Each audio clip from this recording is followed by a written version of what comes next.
Hello and welcome to Mad About Sports for this live stream, and we are going to be talking about India versus England. Remember, India are eyeing in a semi-final berth. If India wins today, that's almost confirmed, as India would also be knocking out England with this win if India goes on to win. But on the other end of things, if you look at England, they've been on a losing streak. They've had a horrific World Cup so far, you can say so.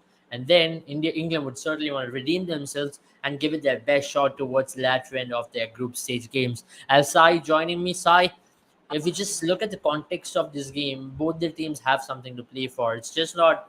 A lot of people have been terming it as a dead rubber because there's not a lot of excitement around this game because England are almost out and India are almost a sure qualification to the semi-final. But for India, they wouldn't want to lose momentum here.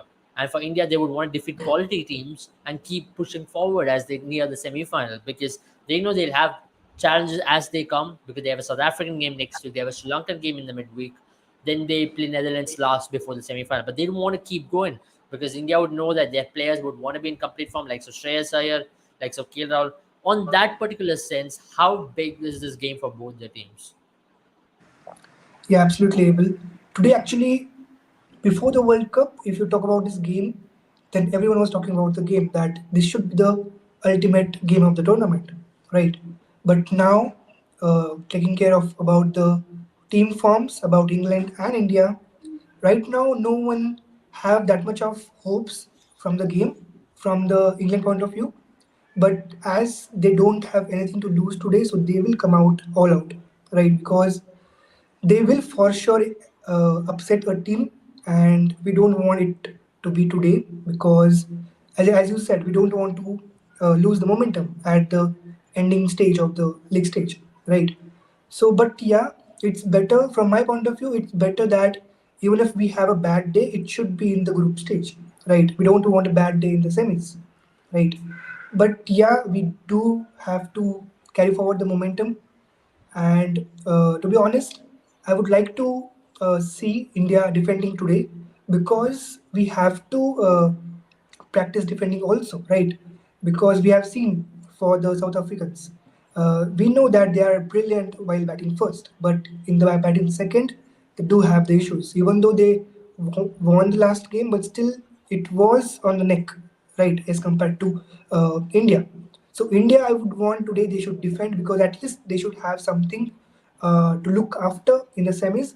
Because let's take if we have to defend in the semis and we don't, and we haven't defended a single game in the group stage, so it will be a completely new game for us, right? So from that point of view, today I want India should defend, and from England point of view, they will try to upset for sure, even though they are not looking forward towards the qualification, but still they will try to upset the host. Interesting, because England would also want to get back and prove a point, and they have nothing to lose at this point. And that's a dangerous English team to run into as well. When they've got nothing to lose, and they've got the likes of Best or Darwin Milan, got Ben Stokes and Liam Livingston, they might just come hard. But yeah, you did mention about India wanting to defend. We've been talking about it for the last three games at least, that why India should be batting first and check how they are and check their batting prowess up front because it's a different challenge setting a score. But looking at how the Lucknow pitch is, and from the reports what we are getting, it's a used pitch. The last two games in Lucknow have been played in that particular wicket. Now, given all the circumstances, India would be even more keen to bat first and considerate to the conditions in offer, isn't it? Yeah, absolutely. If you look about today's game, if you want to win it comfortably, then you should bat first. But I'm talking about the challenge today here because we have to challenge our team in order to defend. If we can able to defend today's game, that means we can defend any game at any pitch, at any ground, right? So in terms of today's game, yes, today's game will be more towards chasing because about we don't know how it will behave in the first innings, right? So it will be safe to go batting first. But today, I don't feel that in terms of the spinners that we have today, maybe Ashwin will play depending on the news reports that we have from the couple of days. So if Ashwin is playing, then that means we are batting first, right? And if he's not Absolutely. playing, that means we should defend first. Interesting. Defend Interesting that you today's mentioned game. about Ashwin's inclusion being a major factor into this. But even if you look at this team, right, Mohammad Shami just picked up 5 wicket haul.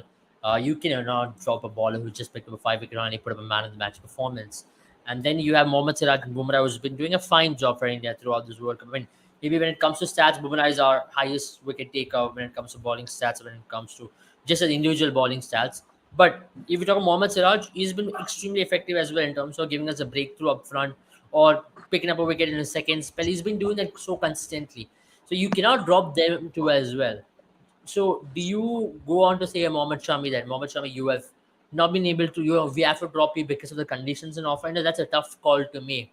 And how important it is for India to communicate well in these kind of situations, because communication is the biggest factor, because you don't want a player to be feeling out saying that even though I performed, I'm going to be dropped the next match. That's a bad sign which is sending out. But you can tell you may have to sit out because of the conditions which is there, and we are looking at an Ashwin today. Yeah, absolutely. So it is very disappointing for the players that team selects the playing 11 based on the pitch conditions and all. That happens too with Shami in the last World Cup. I feel he played hardly a couple of games in the last World Cup. Right. That's how it happens against the Indian bowlers. But today I feel we should play with the same 11 because it's all about momentum, right? And we don't want to disturb the momentum, right? Even though it's batting first, still that's fine. If you go with the batting first approach, that's fine. That means you don't want to try much, you don't want to experiment much, right? And if we had to experiment, then that should be in the first 5 games. Now it's not the time to experiment, right? So it's all about the ending stage of the group stage, right? So I don't want any kind of disturbance in today's playing 11. Also in the approach that, but still, as I said, if we defend today, then that will be a different experience for our Yeah, bowlers also. yeah, good. Interesting. I have Antariksh joining us as well. Welcome Antariksh on the show. And Antariksh, we are building up to this game. We did build up to this game way before the World Cup started to be the marquee contest. But as the games have gone by, this has become a game of some sort of a dead rubber. That's what we were talking about as well. But how excited are you for this one? Because this could be an important game in terms of just gaining the momentum for Team India to have their final push. Because this is where you would want to sustain your momentum. Now they talk about peaking at the right time. India want to continue that momentum. India want to keep peaking, and India want to keep winning from here on. And from here on, any loss can possibly hamper our World Cup campaign. I mean, I think we've lost Antariksh, but then Sai, if you want to answer that as well. I mean, how important it is for for every player to come perform. Now we did speak about Shreyas Iyer, who have not really gone out to show us all that what he's got, because his ability is still there. We all know this guy can go out there and score runs. He's there when it comes to some of the top run getters in this World Cup. If you look at this list of top run getters in this year's World Cup, one of them is definitely Shreyas Iyer at 130 runs, and but still he has thrown away his wicket more often than not. Yeah, I'll come to you, Antarish, as Antarish is back. Antarish, how important is for other players as well to come in and chip in now? Because one factor is that we've got our top order performing with Rohit and Virat scoring bulk of runs, but you would want a Shreyas Iyer to be taking a lot more responsibility, because whenever he has gotten the opportunity, he has very thrown it away more often than not. Absolutely. I mean, I just feel that an all-round performance right now is pretty necessary. Now, it's not a negative fact on anything in any way on the Indian team, because we've not had the opportunity to explore all the areas of our batting, or the depths of our bowling, or our players being under tremendous amounts of pressure at any point of time, except maybe that Australia game wherein we were struggling a bit at the start. But even in that, there was a short target, so we got through. But anyways, as I was saying, if at all now we're sort of very used to in this World Cup of seeing Rohit Sharma and Virat Kohli absolutely demolish whatever comes in front of them. Now, if there is an opportunity for someone like, as you said, Shreyas Iyer to explore his areas of strengths and exercise his muscles, then it's really, really required, because let's be honest, like, you can't expect us to go 11 games with 11 Kohli and Rohit Sharma performances. There is going to be that one game. And there's a big chance now that 5 games are gone that one game could be in one of the knockouts or one of the final rounds. So that is something we don't really want. So hopefully, even if we do have a stumble, someone like a Shreyas Iyer and the lower middle order step up and not just chase a small target, but if at all, like if we have the opportunity of setting up a big total, that's something I really look forward to. Yeah, that's a good one because you didn't mention about setting up, and we've been talking about setting up for quite a while now. We all want the team to set up a big total, and it has not happened. But having said that, how important has been our bowling attack in this World Cup. We speak about Jasprit Bumrah. I mean, you reckon he's not getting the limelight he deserves in this World Cup because everybody's talking about Virat Kohli and Rohit Sharma, but he's been the most consistent performer for us from game one, and even in the last game as well. He was outstanding once again when it comes to restricting New Zealand. New Zealand could have gone anywhere. He alongside Shami made sure there was breaks which were applied. It is really hard to get him away in the death, but even in the middle overs and up front, he's been such an important factor. And once again, we talk about Jasprit Bumrah. He's been one of the major reasons why we've been able to chase targets less than 280 or around 270, 275, isn't it? Yeah, absolutely. So today I feel that if you talk about the form, as you said about the form, we don't want to disturb that, right? And in terms of Bumrah, yes, he is the frontline bowler that we have, and he can do the couple of couple of upsets in the power play, right? And that's how we have the top order figure today. If you can show that, I'll cover that also within that, right? So that says mainly how top order is kind of struggling against in the first 10 overs against the spinners as well as against the spacers, right? So it will be a kind of easy path for Bumrah because it's all about confidence, right? First 10 overs is all about confidence that the openers have, and Indian openers don't have the confidence. They will go for the shots. They will try to disturb the outside of deliveries, and yeah, that's how I look towards the first 10 overs today. And as I said multiple times, for me, it's all about setting tone in the first 10 overs, like Australia did in the last game, right? They finished the game in the first 20 overs itself, right? Even though New Zealand made a comeback in the rest of the 30 overs and in the second innings also, but eventually result matters, right? And the result says Australia won the game. Why? The majority of the, or even though the top-notch reason was about the first 20 overs, right? So that's how today will be the same thing that the team who will capture or they conquer the first 10 overs, they'll have an upper hand moving ahead because we don't know how it will behave in the second innings in terms of the pitch. Absolutely, good one. And that's a good point as well because you a topper have to score these kind of pitches because you never know how the Lucknow pitch is going to behave. But Antriksh, when we talk about this team combination as well, once again, no Hardik, and we're not sure how long Hardik's injury is going to keep him out for. But it's an opportunity for someone like a Surya Kumar Yadav as well today. The last match he did get run out, but if you just talk about Surya Kumar Yadav, his form is so important if you look in the larger scheme of things. If at all you're not getting Hardik back for one of the knockout games, how important it is for him to get back in form and scoring against a team like England will give him a lot of confidence leading into the final season of this World Cup as well. Absolutely, and I mean the only thing with this combination, what I feel we have a very long tail, and you're five down and suddenly you feel all right. If you're another one down, it's Kuldeep, Siraj, Bumrah, and Shami. So that's a very long tail to have in ODIs because even if you're three or four down at 35 overs, you could just lose a couple of wickets in a jiffy and your innings is almost over. In the last 10 overs, you have bowlers batting. So it becomes very important for someone like a Surya Kumar and as well as Shreyas Iyer, as we pointed out that with the uncertainty, obviously he would be back maybe in a couple of games, Hardik Pandya, but just the uncertainty that surrounds him right now, his position. It's very important that our lower middle order steps up, the lower middle order, because once they do that, then we have the security blanket of all right.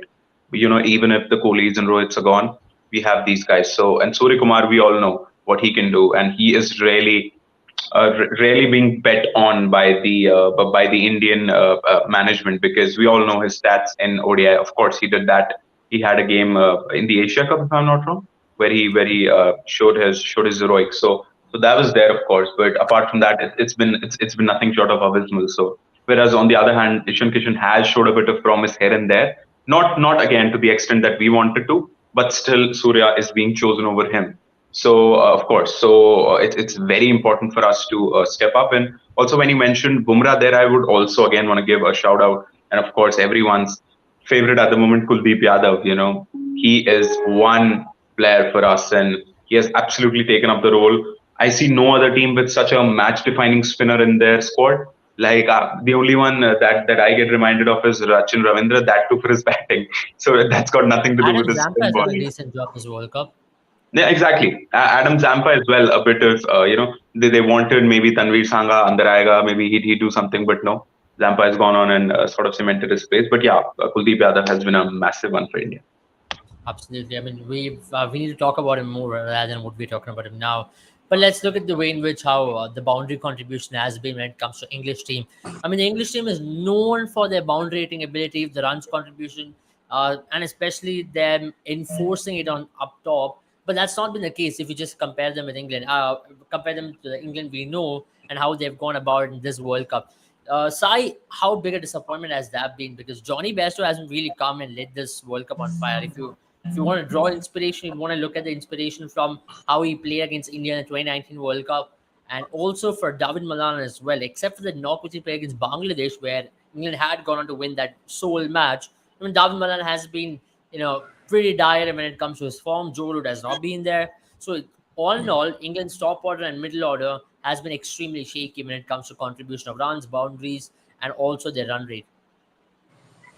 Yeah, absolutely. Because now on the screen you can see this is the top order figures of both the teams so far in the World Cup. That means the first 5 games, right? And we all know that how dangerous can England be in the first 10 overs about their in terms of boundary rating abilities, right? But this has gone completely wrong in the World Cup for them. They around 46% of the deliveries were only boundaries in the whole game from the top orders, right? Then, as compared to the runs contribution about the team's total for the top order, it's around again below than 50 percentage. That means around 45. But on the other hand, you can see in terms of our Indian top order, it's around 70%, and that's again a concern for the middle orders. Even though it is not a concern as such, but still around 70% of our team runs are scored by the top orders, right? And this is how the middle order is not able to step up because the top order is doing the work for the team. So this is the kind of a small reason, or maybe a insightful reason why our top order is not able to. Sorry, the middle order. Yeah, yeah. So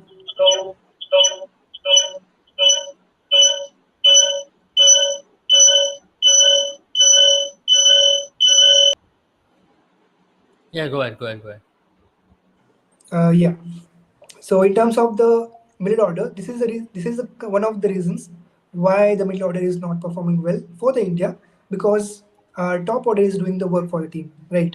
Now, on the other hand, if you look about the averages, again we have a good average for the Indian top order as compared to the English top order, which is below 40 again. And now the out rate simply says after how many deliveries our top order gets dismissed, right?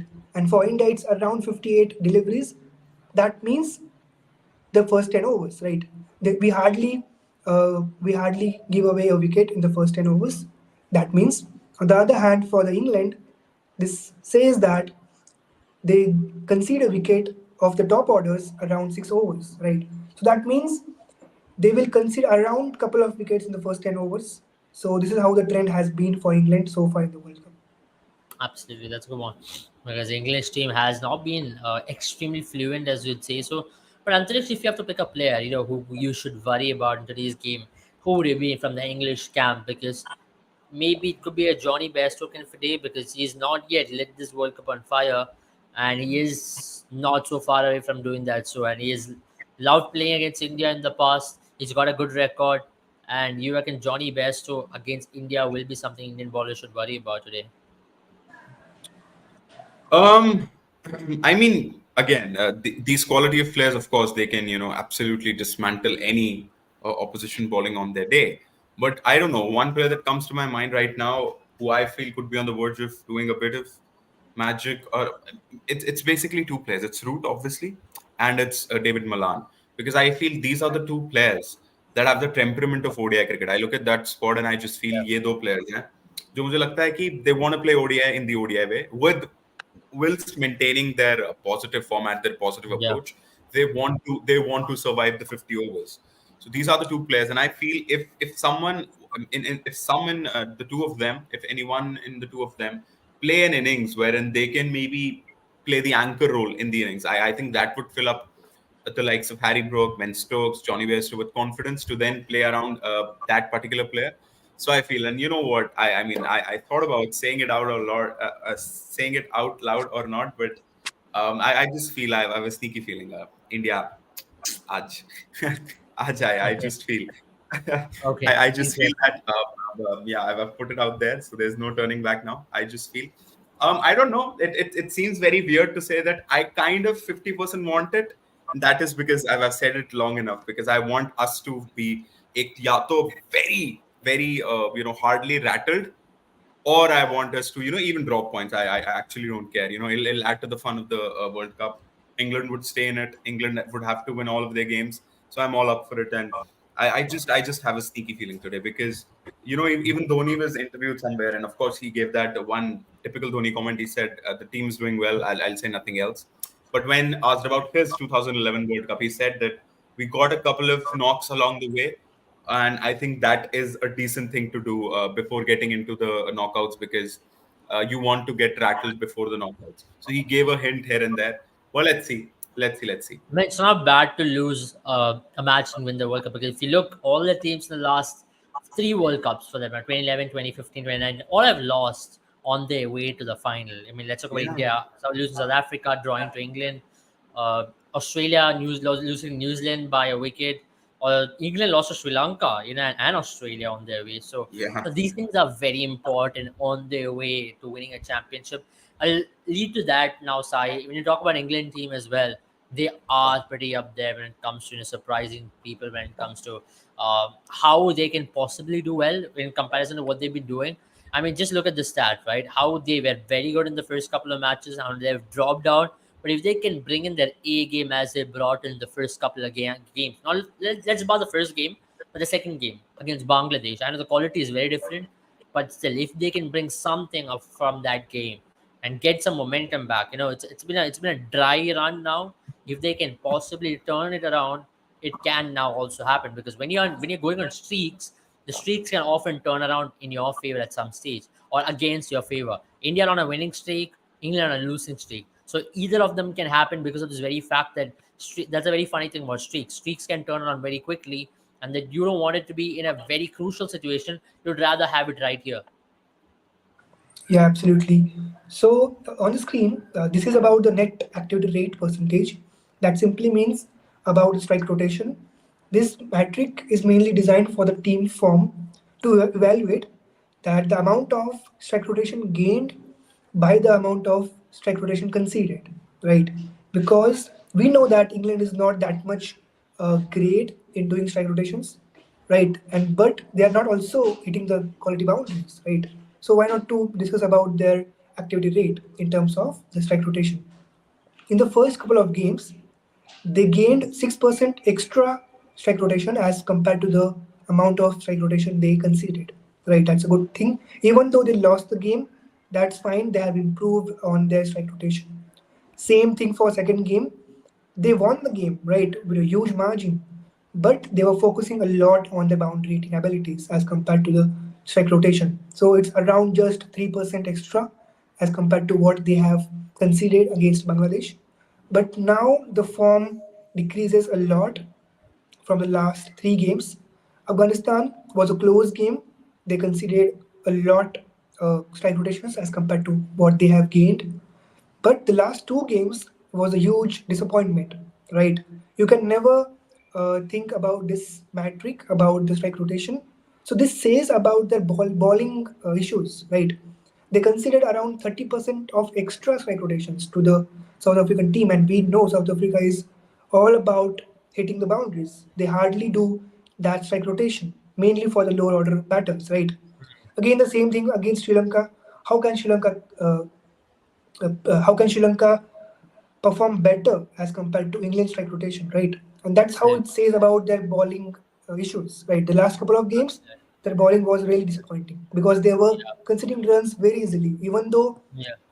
not in terms of boundaries, but yeah, for in terms of strike rotations, they are Yeah. at a losing cause. Yeah, I've got to update that England have won the toss. They're bowling, so India are batting. For a change in this World Cup, it's a massive, massive change. So that's a big challenge for India as well, because usually it's India who wins the toss, and India have been winning the toss quite well. But it's okay. I mean, we wanted this to happen, and India have now lost the toss. Antariksh, how happy are you? I mean, there's something which we've been Very, talking about for the very, last three, very, 4 games. So finally, India batting first.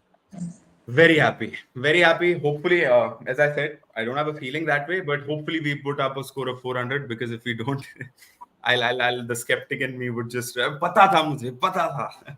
So hopefully we get into at least the good mark of 320, 330.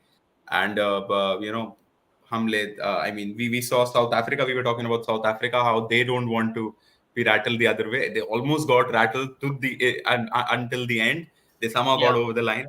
Hopefully we do it more comfortably, and yeah, umid karte like But all the Antariksh, players. there's another factor as well. This World Cup, teams are like that narrative of batting second and winning games have really changed. If you're ready to go Yeah, out there and bat really well, you are getting those wins. I mean, except maybe yesterday's game where the team came very close of winning.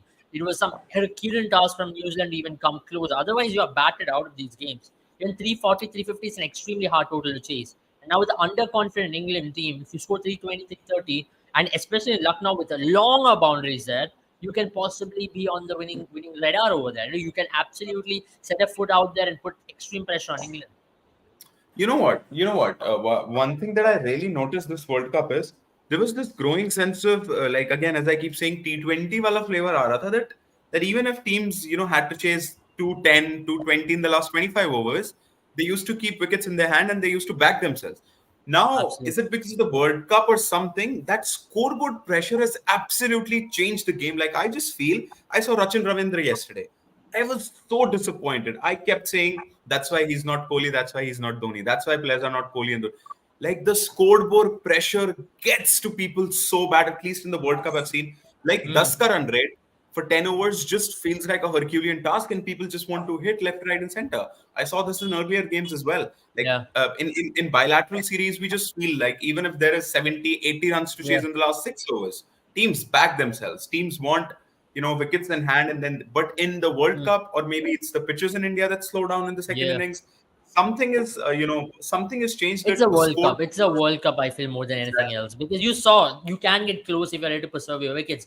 Clear cut example is England against South Africa, where they went berserk. Absolutely. You saw towards the middle phase where Mark Wood was batting with, I think it was Atkinson, where the ball was coming onto the bat like a dream, and they were able to score a lot of runs. So I think it's a Yeah, World Cup, and they're putting them a lot more pressure on themselves to chase it down. But it doesn't often happen when you have such a big score on your board. And India absolutely. are going with an unchanged 11. There's no changes, so Shami retains his Good. spot. Siraj and Bumrah. And in Lucknow, one thing we've seen is ball tends to move around quite a lot under the lights, at least for the first 10 overs. And if you're ready to apply yourself, you can get a lot of wickets up front there as well. Absolutely. So that's about it from us, guys. I mean, we've had a good time analyzing today's game. Thank you all for joining in today's stream. Do not forget to check out our channel. That's Mad About Sports for all the latest sports content. Also share and subscribe to our channel. And also check out our courses with Mad About Sports if you're an aspiring analyst who wants to set a footing in the world of analytics and in sports as well. Thank you, Sai and Antariksh, once again. Have a good time, all of you, and enjoy the game. See you very soon. Bye bye.